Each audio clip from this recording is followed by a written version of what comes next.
vamos a continuar con la siguiente parte de nuestra transmisión, que pues por supuesto también es de nuestras partes favoritas, que es el estudio, porque todos disfrutamos mucho el estudio de la palabra del Eterno. Sin lugar a dudas, como está escrito, nos deleitamos en la palabra del Eterno. Y en esta oportunidad estamos estudiando la Besorá de Lucas, el Evangelio de Lucas, y vamos a estar el día de hoy considerando el capítulo 22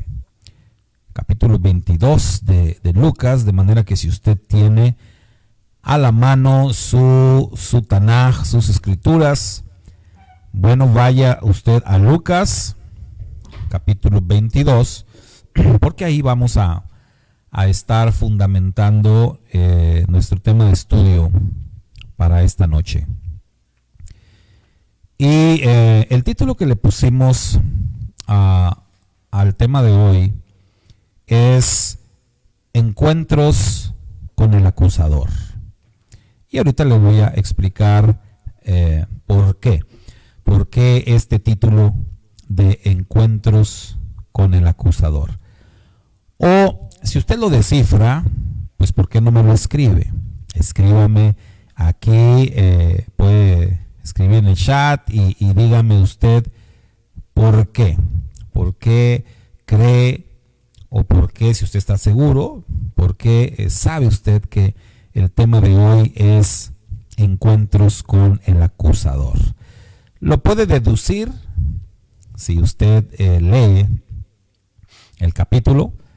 Quizás ya lo está haciendo, ya está por ahí viendo de qué habla este capítulo, o quizás ya lo sabe de qué nos habla. Bueno, si usted descubre por qué el tema para hoy se llama Encuentros con el acusador, pues escríbanos aquí en los comentarios y vamos a ver si tienen razón o no. Como quiera, ahorita se los voy a explicar, pero es bueno ejercitar nuestra mente pensando, tratando de descifrar, tratando de entender. Pero antes de llegar a esa parte de por qué encuentros con el acusador, veamos la primera parte de este capítulo 22, porque quiero tocar dos cosas fundamentales. Esa que ya le comenté de encuentros con el acusador, pero antes de ir a esa parte, quiero que veamos en el verso número 1 de este Evangelio de Lucas, capítulo 22, verso número 1, en donde dice: estaba próxima la fiesta de los panes sin levadura, llamada Pascua. Estoy leyendo la versión de las Escrituras conocida como Peshita. Nuevamente dice: estaba próxima la fiesta de los panes sin levadura, llamada Pascua. La versión textual dice: se acercaba entonces la fiesta de los ácimos, la llamada Pascua. La Biblia de las Américas traduce: se acercaba la fiesta de los panes sin levadura, llamada la Pascua. La Biblia en lenguaje sencillo traduce de la siguiente manera: faltaban pocos días para que los judíos celebraran la fiesta de los panes sin levadura. A esta fiesta también se le llamaba Pascua. La versión del Código Real traduce: se acercaba entonces el Moed de Hat Hamatzot, llamada también Pesaj. Y finalmente la Kadosh, la versión Kadosh de las Escrituras, traduce de la siguiente manera: pero la festividad de Matzah, conocida como Pesaj, estaba acercándose. Muy bien. Pues ahí está. Tenemos este verso 1, Lucas 22:1, leído en diferentes versiones. Y lo que quiero que veamos acá es algo sencillo, pero muy importante.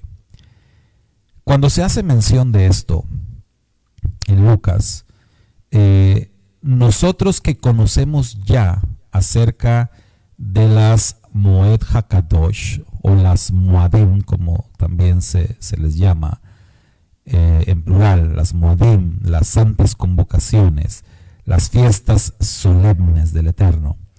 Los que ya conocemos acerca de esto, pues leemos esto y sabemos de qué se está hablando.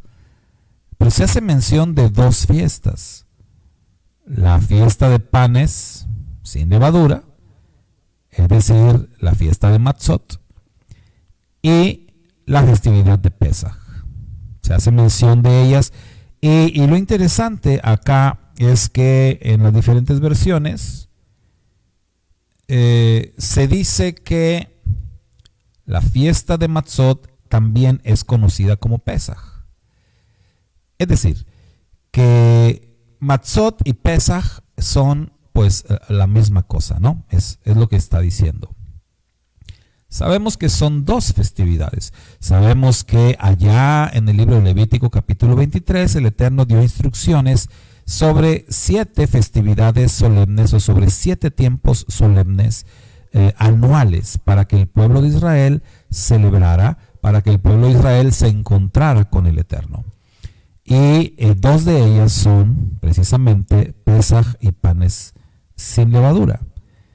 Aquí se hace mención de las dos como si fuera una misma. Esto es porque en sí Pesaj engloba las festividades conocidas como de primavera.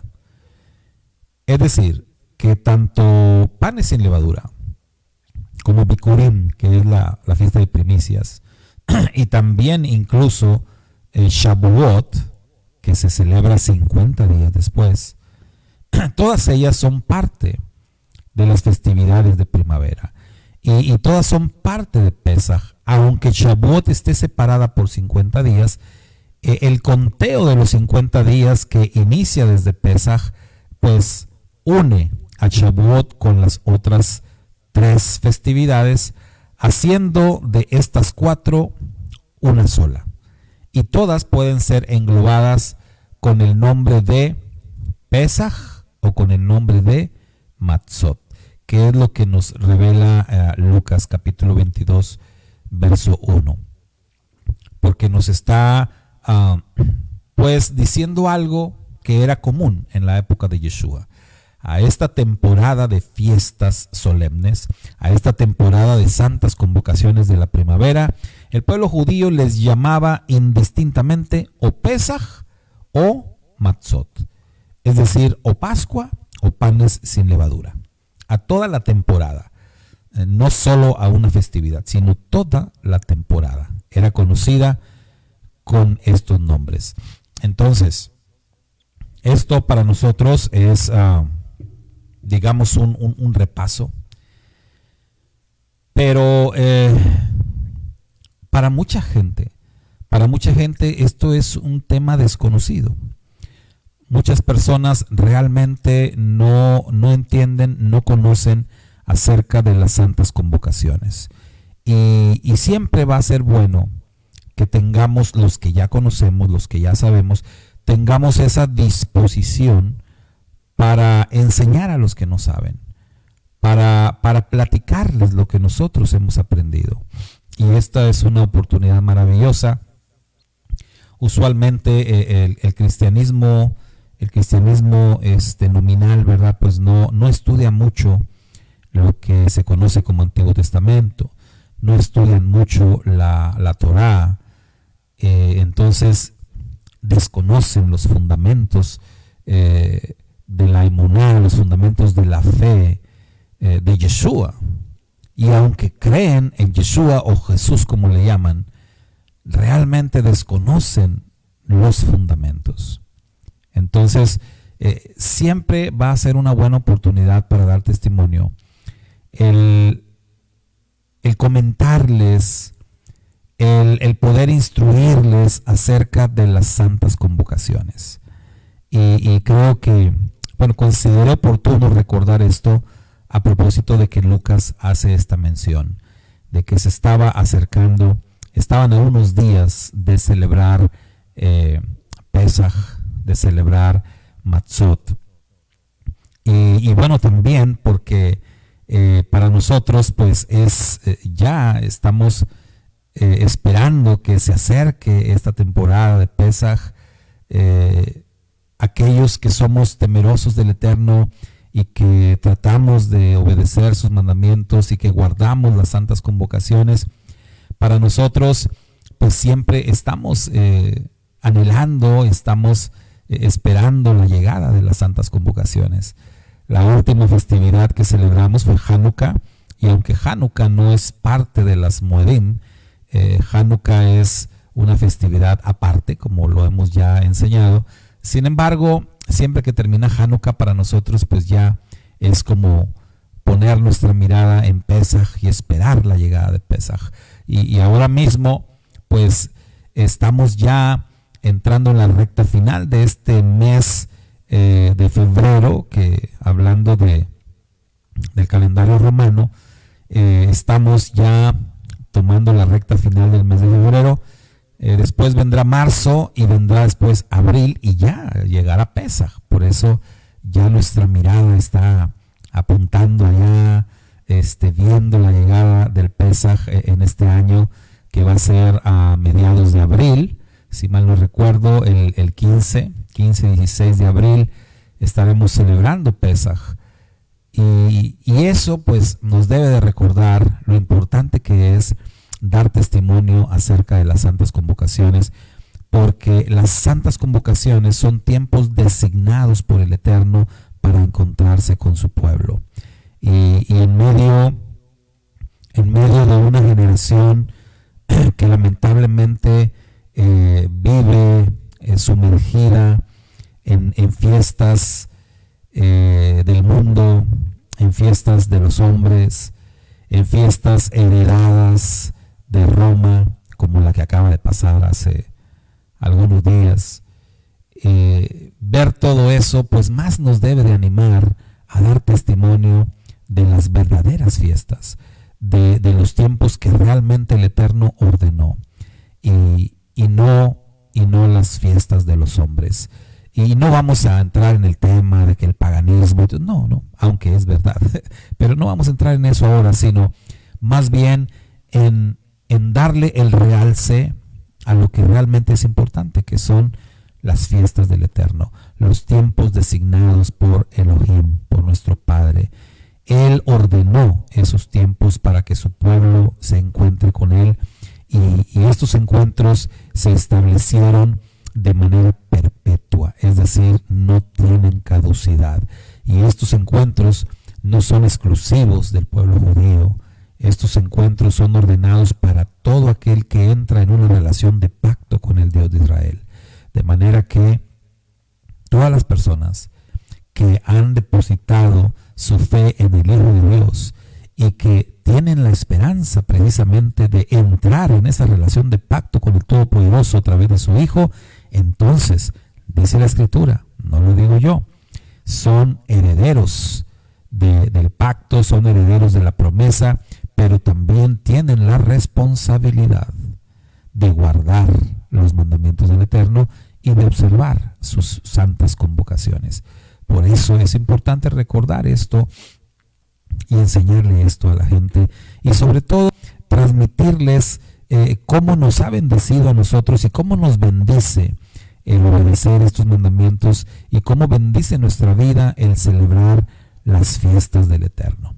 Así que se acercaba Pesaj en aquel tiempo, se acerca Pesaj también para nosotros hoy en día, y es un buen tiempo para compartir y dar testimonio de lo que son las santas convocaciones y la relación que guardan esas santas convocaciones con el Mesías Yeshua, que eso es la parte más importante, poder compartirle a las personas esa íntima conexión que tiene Pesach con Yeshua, que tiene Matzot con Yeshua, que tiene Bikurim con Yeshua, que tiene Shavuot con Yeshua, las fiestas de primavera, y cómo el Mesías Yeshua ya cumplió con cada una de ellas en su primera venida, y cómo cumplirá con las fiestas del otoño en su regreso.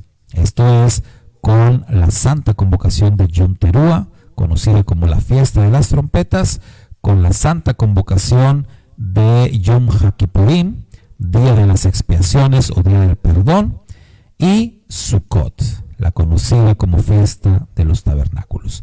¿Cómo es que Yeshua en su regreso cumplirá con esas santas convocaciones? ¿Qué significado tienen cada una de ellas? Yeshua es el espíritu de la profecía, Yeshua es el cumplimiento de la palabra del Eterno, y todas y cada una de las santas convocaciones son una sombra y una figura del que ha de venir, dice la Escritura. Y subrayo del que ha de venir, no del que vino, sino del que ha de venir. Y de ahí la importancia de conocer y aprender acerca de estos temas. De manera que para los que ya conocemos esto, es un buen tiempo, un excelente tiempo para repasar, para volver a estudiar, para volver a empaparnos del significado de las santas convocaciones, y un excelente tiempo para compartir de ellas, ya que estamos pues a escasos 2 meses o poco menos de 2 meses para que llegue Pesaj. Así que, hermanos, pues les animo y les exhorto a estudiar las santas convocaciones nuevamente y compartir de ellas. Muy bien, pues ahora sí. Nadie me escribió, yo creo que nadie descifró entonces el título, ¿verdad? No, yo creo que no.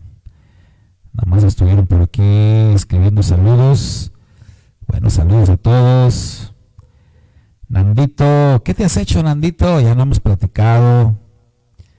Hermanito Nando de Colombia.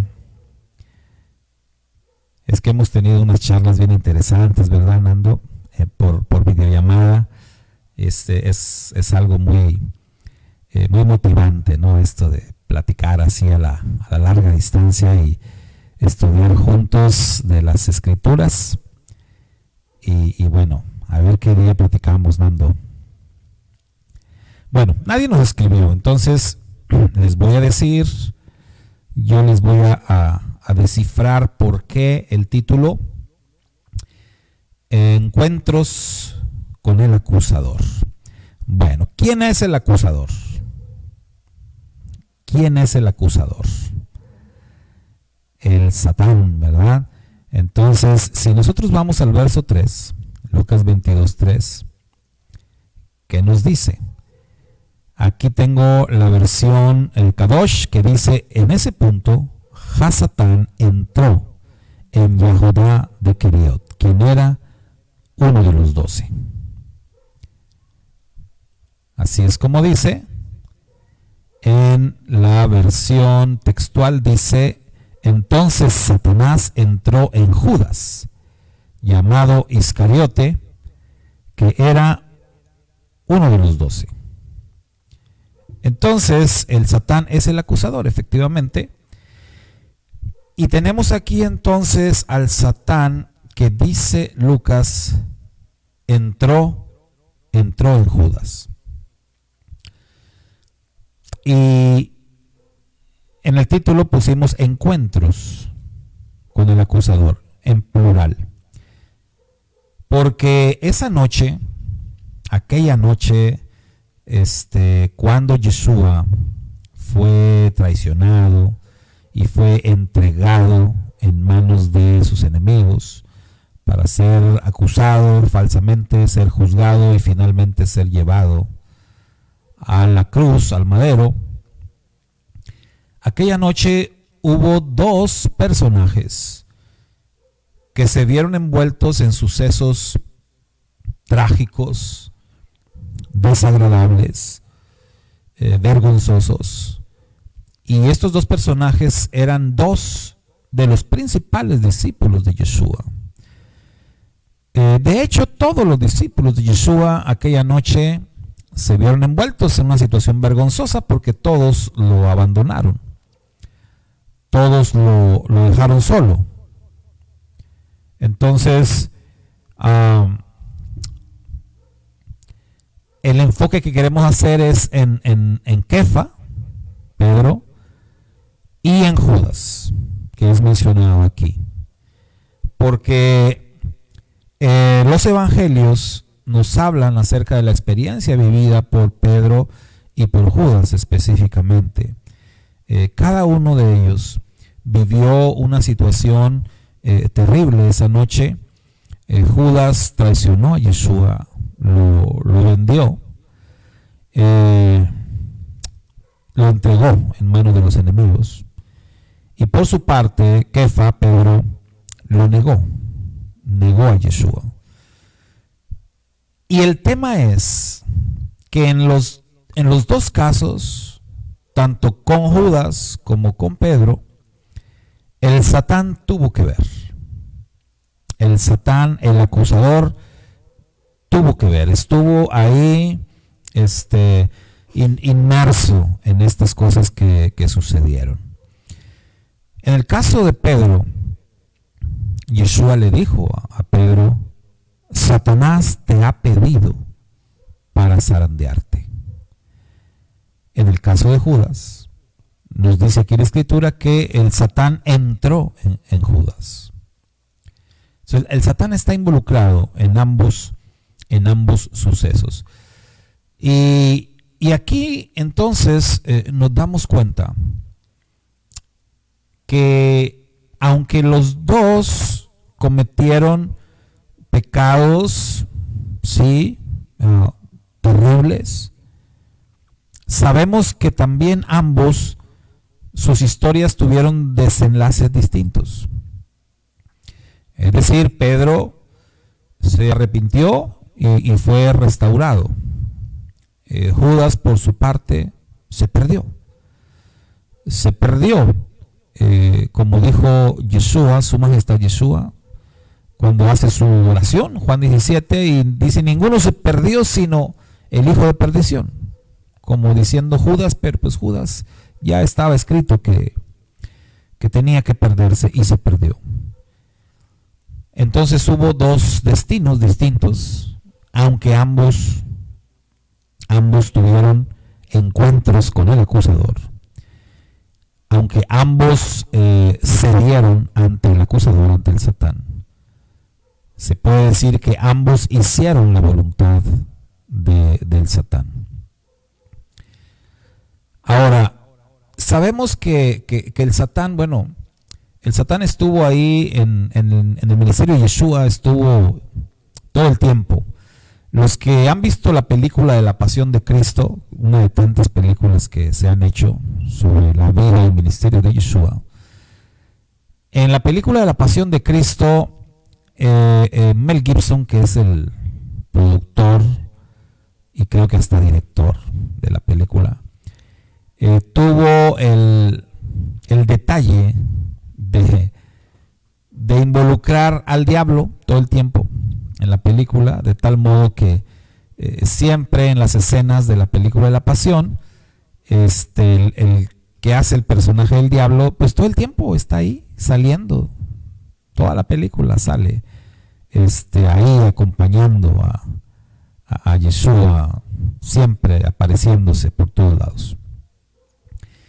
Y bueno, de alguna manera ese es el pensamiento de muchísima gente. O sea, el pensamiento, la creencia de que pues el diablo es el culpable de todo el mal que existe y que si todo lo que pasa a todas las personas pues fue el diablo y el diablo siempre está ahí.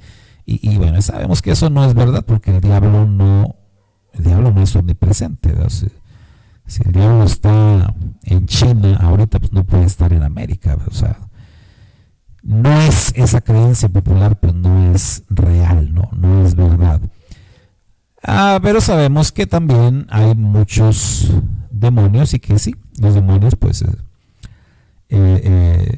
sí existen muchísimos, están por grandes cantidades y están por todos lados. Pero en el caso de Yeshua, es cierto que el Satán sí estuvo ahí. O sea, ese detalle que tuvo Mel Gibson, o sea, tiene cierta razón. Desde el principio del ministerio de Yeshua, el Satán estuvo ahí. Recordemos las tentaciones. Y por supuesto que iba a estar el Satán muy pendiente de lo que Yeshua hiciera en su estancia en la tierra. Eso indudable. Y vemos entonces cómo llega este momento y cómo el Satán tiene que ver entonces con la negación de Pedro y con la traición de Judas. Ahora, estamos hablando de dos de los principales discípulos de Yeshua. Pedro, como sabemos, pues era el principal. El discípulo número 1, la mano derecha de su majestad Yeshua. Y Judas, pues, era, en cierto modo, de los 12, el único discípulo que ostentaba un cargo. Ahí era el tesorero que llevaba la bolsa, ¿sí? Entonces Judas era uno de los discípulos más cercanos a Yeshua. Nos damos cuenta por ese cargo que ostentaba, nos damos cuenta por el lugar que ocupó justamente en la celebración de Pesaj que tuvieron aquella noche Yeshua y sus discípulos, un lugar de honor, un lugar de privilegio. Esto lo hemos platicado ya en otro tema, cuando hemos hablado acerca de precisamente de cómo Yeshua sentó a sus discípulos en aquella noche de Pesaj.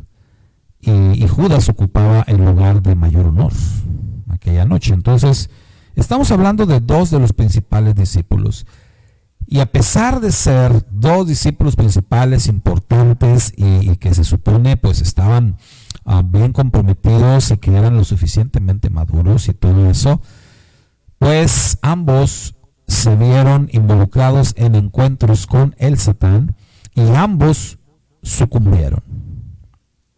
Aquí la pregunta, mis hermanos, aquí la pregunta es, ¿por qué ellos tuvieron esos encuentros con Satán? ¿Cómo es que uno termina teniendo un encuentro con el acusador? ¿Cómo es que una persona que es un creyente, que es una persona temerosa del Eterno, termina teniendo un encuentro con el acusador de nuestras almas? ¿Cómo es que esto ocurre? ¿Cómo es que esto puede pasar? Esto es un dato importante que debemos de saber, que debemos de conocer, puesto que si le ocurrió a Pedro y si le ocurrió a Judas, nos puede ocurrir a nosotros también. Digo, nadie está exento. La Escritura dice que todas las personas, cuando estamos lejos del Eterno, que no conocemos de nuestro Creador, que no conocemos de su palabra, la Escritura dice que todos, absolutamente todos, andamos bajo la potestad del príncipe de este mundo. Es decir, estamos bajo el poder de Satán. Sin Dios, sin su palabra, estamos bajo el dominio del Satán. Pero cuando ya hemos venido al encuentro con el Dios de Israel, una vez que ya conocemos al Mesías Yeshua, nuestro libertador, una vez que hemos entrado en esa relación de pacto con el Todopoderoso, ya no estamos bajo el dominio del Satán, ya no más. Entonces, ¿cómo es que ocurre esto? ¿Cómo es que pasa que tengamos esos encuentros? Porque por lo regular, fíjese que dentro del cristianismo tradicional hay dos pensamientos acerca de este tema y los dos pensamientos son opuestos. Uno es que soy hijo de Dios y el maligno no me puede tocar, ¿no? Es decir, yo ya soy un hijo de Dios, yo ya soy un creyente en la fe del Mesías Yeshua, y el maligno ya no tiene nada que ver conmigo. No se me puede ni acercar. El maligno no puede tocarme, ya no tiene nada que ver conmigo. Y eso es un pensamiento, es lo que enseña una escuela de pensamiento, y mucha gente cree eso. E incluso algunos hasta creen que tienen un dominio, un dominio sobre el diablo, y lo retan y lo desafían y cantan barbaridad y media y se expresan de manera que raya en lo blasfemo incluso. Y esa es una línea de pensamiento. Y la otra, que es lo opuesto, es la línea de pensamiento o la escuela de pensamiento que creen que aunque seamos creyentes en el Dios de la Biblia, y aunque estemos en una relación de pacto a través del Hijo de Dios, de todos modos estamos expuestos ante el diablo y los demonios, y el diablo y los demonios todo el tiempo están alrededor de nosotros, y todo el tiempo nos siguen a todos lados, y en cualquier momento se nos pueden meter. Entonces son dos pensamientos opuestos, y repito, mucha gente cree o una cosa o cree la otra. ¿Sí? ¿Quién tiene razón? ¿Quién tiene razón al respecto?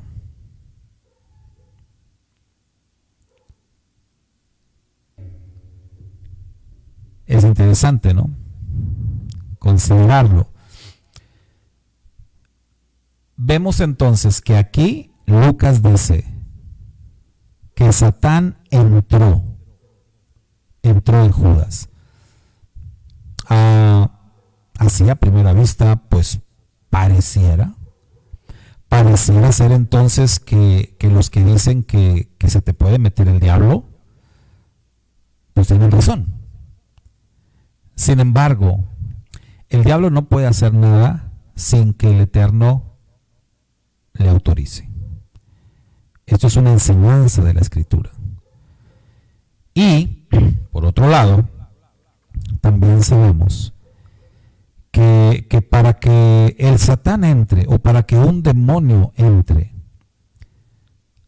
hay que abrir una puerta. Porque mira, aún el mismísimo Yeshua dice en la Escritura: he aquí que yo estoy a la puerta y llamo. O sea, el mismo Yeshua no puede llegar y entrar, no puede llegar e irrumpir así nada más.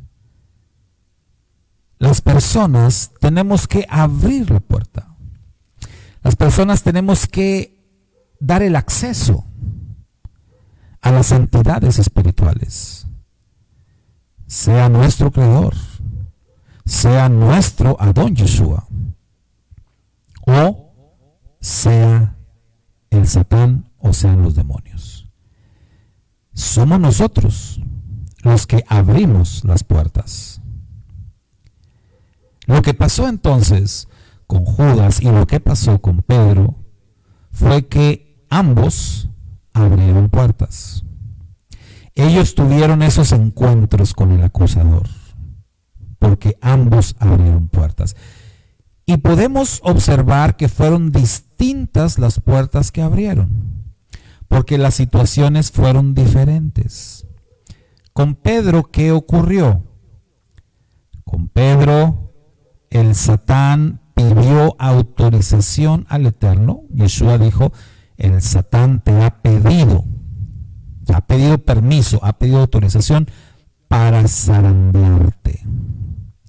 Noten ustedes, el Satán no era que iba a entrar en Pedro. O sea, no era que se le iba a meter a Pedro, no. lo iba a zarandear. Es diferente el término, es diferente la situación de lo que iba a pasar con Pedro y lo que iba a pasar con Judas. En otras palabras, pudiéramos decir que la puerta que abrió Judas era una puerta más grande. Que Judas abrió así como que totalmente la puerta, totalmente el camino. O también decir que el pecado que estaba cometiendo Judas era mucho más grave. Y lo cual le abrió un camino muy amplio al Satán a tal punto de que entró en Judas. Entró, lo poseyó. Y eso no ocurrió con Pedro. Aunque los dos abrieron puertas para que el Satán tuviera acceso. En el caso de Pedro, lo que el Satán pudo hacer fue zarandearlo, dice la Escritura. ¿Qué es esto de zarandear? Una manera en que trabaja el Satán y los demonios, por supuesto. Las Escrituras nos enseñan su modus operandi. Y ellos siempre van a estar tratando de confundirnos, de distraernos, de influenciarnos con pensamientos confusos o negativos. Eso es lo que van a hacer y es lo que hacen, es a lo que se dedican todo el tiempo. El enemigo siempre está tratando de, recuerda, confundir, de distraer, meter teorías en la cabeza, desvirtuar la palabra del Eterno. Eso es lo que siempre está haciendo. Entonces vemos que Pedro abrió puerta, Judas abrió puerta. Y si tratáramos, hermanos, de descubrir qué fue la puerta que abrió Pedro y qué fue la puerta que abrió Judas. O antes, ¿a qué nos referimos con esto de abrir puertas? Porque quizás puede haber alguien que no entienda este término o que no entienda de qué se trata abrir una puerta. Bueno, abrir una puerta, en palabras sencillas, es cometer un pecado. O sea, cuando tú pecas es como una manera de abrir una puerta. Eso es, básicamente. Hay muchas clases de pecados, de distintos pecados.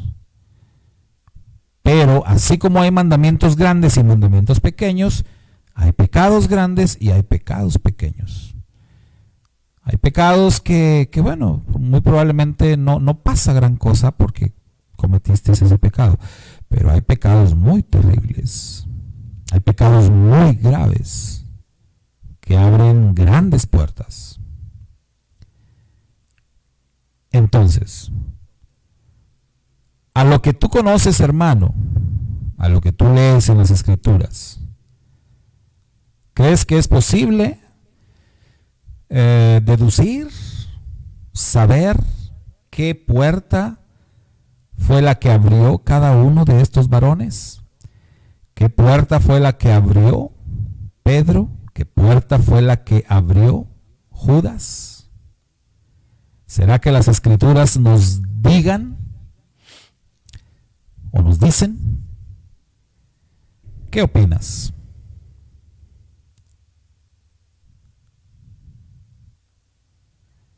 Si tienes alguna idea, hermano o hermana, pues escríbemelo aquí en los comentarios.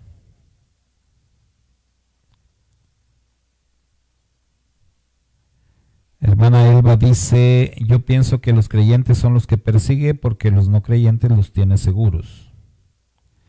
Eso es verdad. Tiene razón hermana Elba en eso. O sea, el Satán y los demonios, pues ¿para qué van a estar persiguiendo a los que les pertenecen? Pues esos ya los tienen seguritos y hacen la voluntad de ellos. ¿Para qué los van a andar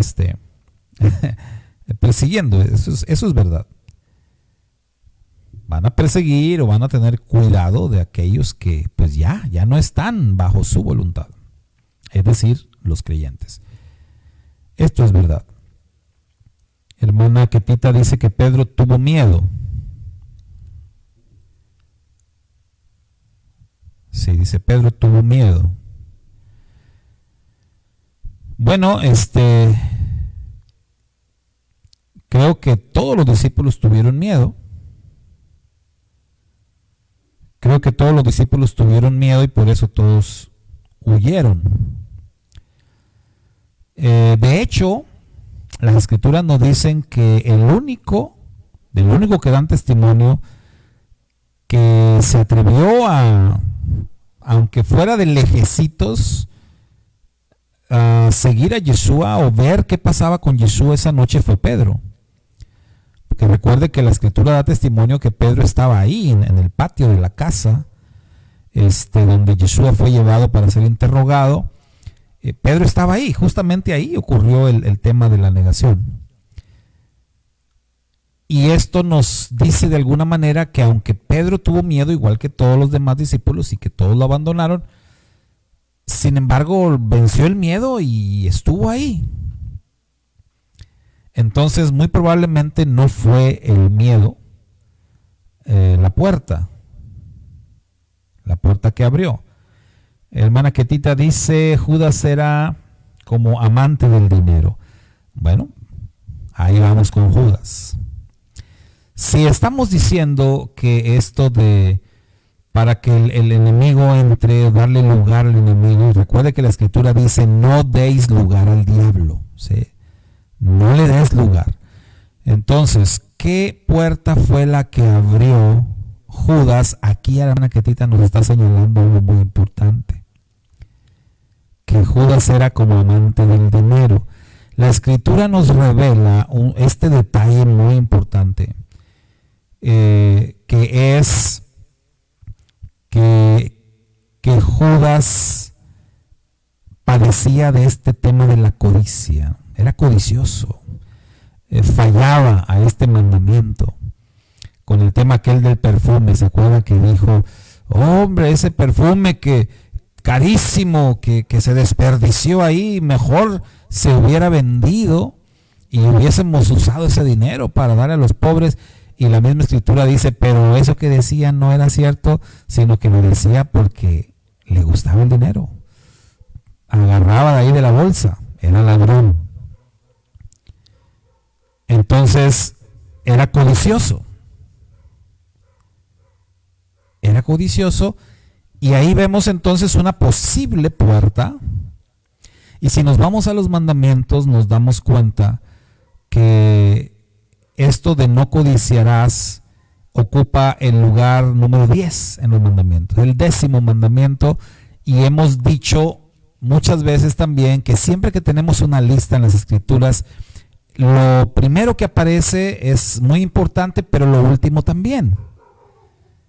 Entonces, en los mandamientos, no codiciar aparece al final de la lista, porque cuando una persona codicia, la codicia es una puerta enorme. Codiciar es una puerta que da lugar a cometer todo tipo de pecados. Es decir, una persona codiciosa puede cometer adulterio. Una persona codiciosa va a robar, como hacía Judas. Una persona codiciosa es capaz de matar. Una persona codiciosa es capaz de dar mal testimonio en contra de su hermano. Una persona codiciosa es capaz de traicionar por dinero. Entonces, una persona codiciosa, en resumen, está abriendo la más grande de las puertas. Una persona así, codiciosa, pues hermano, es presa fácil para que el Satán venga y entre. Le estás abriendo la puerta más grande cuando eres codicioso. Porque sí, literalmente, una persona codiciosa es capaz de todo. Es capaz de todo. Esa fue la puerta que abrió Judas, la puerta de la codicia. Y por eso fue que el Satán entró en él. Pero ¿cuál fue la que abrió? Pedro. ¿Cuál fue la puerta que abrió? Kefa. ¿Qué nos dice la Escritura? ¿Qué es lo que usted observa? ¿Qué pasó con él? ¿Cuál fue su falla? ¿Cuál fue el error de Pedro? ¿O su pecado? ¿Qué fue lo que hizo Pedro? ¿Cuál fue la puerta que abrió? ¿Qué nos dice la Escritura? Aunque hubo varios detalles o varias cosas que podríamos mencionar, nosotros nos damos cuenta que la característica principal de Pedro, y la cual Yeshua señaló, y la ocasión en que Yeshua le dijo a Pedro: Satanás te ha pedido para zarandearte. ¿Qué estaba ocurriendo en ese momento? ¿Qué había dicho Pedro? ¿Qué estaba haciendo Pedro cuando Yeshua le dijo: el Satán te ha pedido para zarandearte?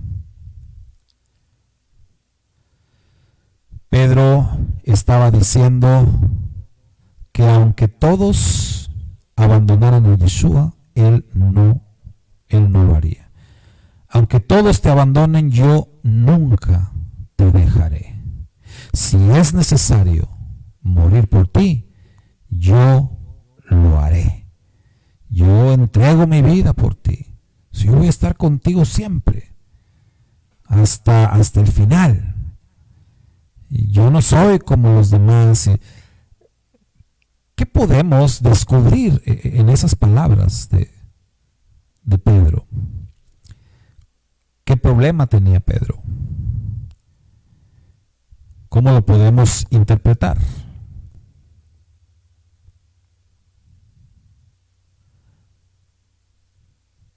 Hermana Hilda dice: mintió. Hermana Mari Vaca: se sentía superior a los demás. Por ahí va. Exactamente, por ahí va la cosa.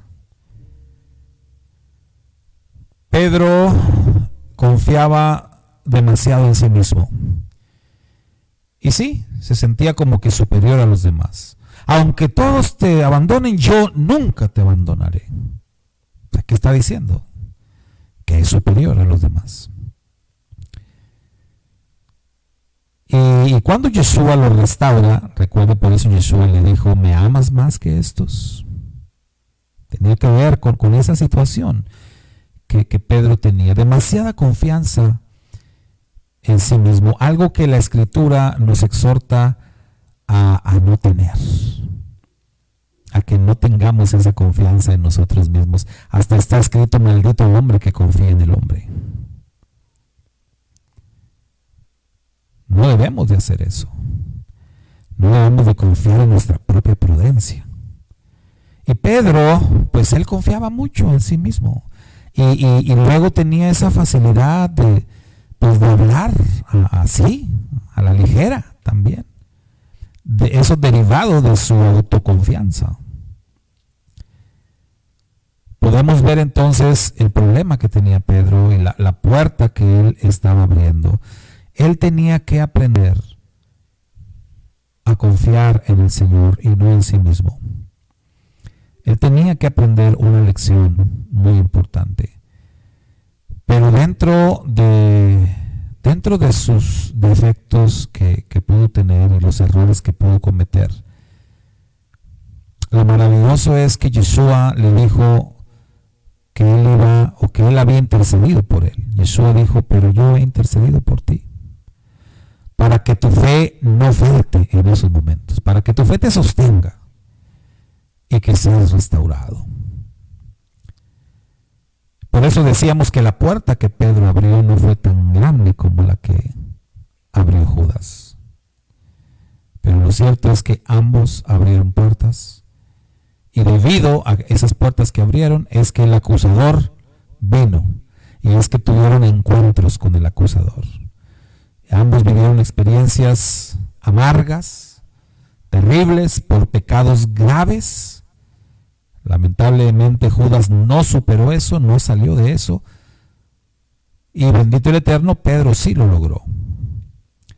La lección que nos queda entonces de estas experiencias, de estos encuentros con el acusador, pues es que no estamos exentos, como ya lo dijimos. Nosotros también podemos caer y podemos tener esos encuentros con el acusador, porque nosotros también podemos caer en el error de abrir puertas para que el enemigo venga, y aprendemos que podemos ser zarandeados, o podemos incluso abrir una puerta enorme en donde el enemigo entre hasta la cocina de nuestra vida. Y por eso tenemos que tener muchísimo cuidado, mis hermanos. Los tiempos que vivimos son complicados y las opciones son muchas, que se presentan día con día. Puertas innumerables que podemos abrir, y debemos de tener mucho cuidado, porque aunque estemos en esta relación de pacto con el Eterno, esto se trata de permanecer firmes y fieles, esto se trata de permanecer alertas, esto se trata de que las puertas se mantengan cerradas, las puertas al enemigo, las puertas al pecado, las puertas a la maldad tienen que permanecer cerradas en todo lo posible. Debemos de mantenerlas así, ni siquiera abrirlas tantito ni para asomarnos. Espero que me entienda lo que le estoy diciendo. Que no coqueteemos con el pecado. Hoy más que nunca debemos esforzarnos en el camino de la pureza y de la santidad. No abrir ni siquiera una rendija, porque son tiempos difíciles. Y el enemigo puede entrar hasta por una pequeña abertura. Aprendemos entonces nuevamente de Judas y de Pedro y de sus experiencias que debemos de tener mucho cuidado. Que las puertas a nuestra vida pasada, a nuestras prácticas pasadas, tienen que permanecer cerradas. Ya el Mesías Yeshua se encargó de cerrarlas, pero nosotros todavía tenemos la llave para poder abrir esas puertas. Esperemos que esto no ocurra, y sobre todo que no tengamos la experiencia de Judas, que se perdió, pero la lección está ahí. Y recuerde usted, Judas era uno de los 12. Judas era como cualquiera de los discípulos. Judas tenía fe. Judas creyó en Yeshua como el Mesías. Judas también predicó la palabra. Judas sanó enfermos. Judas no era distinto a los demás. Recuerde usted esto que siempre les digo, sentados en la mesa en la celebración de Pesach, la noche que Yeshua fue entregado, ninguno de los discípulos sabía quién era el traidor. Nadie lo sabía. Incluso todos dudaron de sí mismos, pensando y preguntando incluso al maestro, ¿seré yo? Porque nadie sabía. Es decir, que Judas nunca dio señales de ser un traidor, de ser un codicioso, quizás, pero nunca dio señales de ser un traidor. Más bien, él siempre se vio como cualquiera de los discípulos. Así que, pues muy atentos con esto, no nos vaya a pasar lo que a Judas. Shabbat Shalom, mis hermanos, Shabbat Shalom, que el Eterno me los bendiga mucho, que el Padre les guarde y nos guarde a todos de caer en pecados, de abrir puertas como esa que abrió Judas. Les invito, como siempre, a que nos acompañe en nuestras actividades de este día de Shabbat, Shabbat Ki Tisa. Les esperamos en nuestras actividades, usted ya las conoce y pues ahí queda la invitación. Shabbat Shalom, bendiciones, nos vamos, nos despedimos